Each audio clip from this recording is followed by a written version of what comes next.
YouTube, it's me again with the Machinist Vise. Well, anyway, we've come a long way. I basically put the screws on the bottom. I painted this little stripe right here.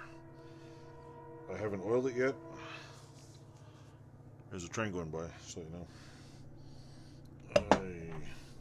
I didn't oil this. I painted this side, put the bolts in. I didn't tighten them up super tight yet.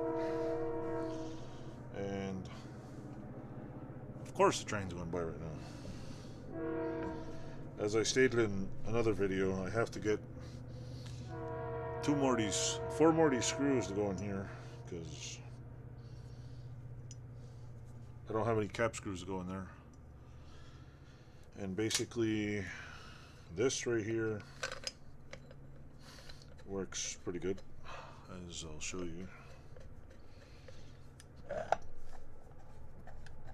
It's actually quite cool.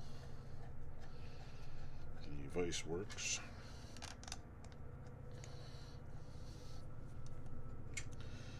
And it looks pretty good actually.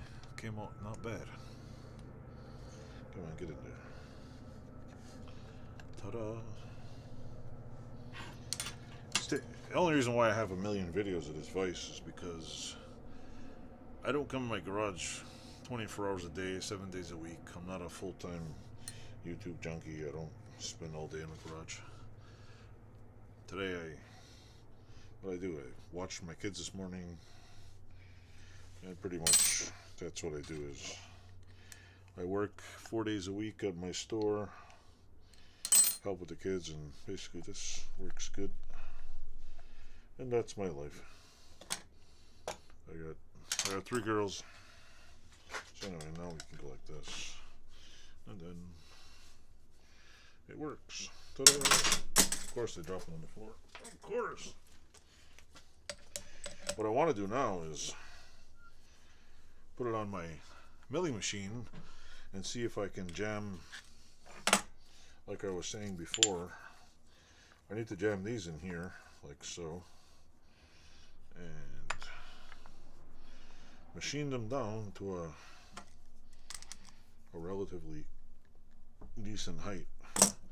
So I might right now just see if I can rig it up in there and see if I can shave some off.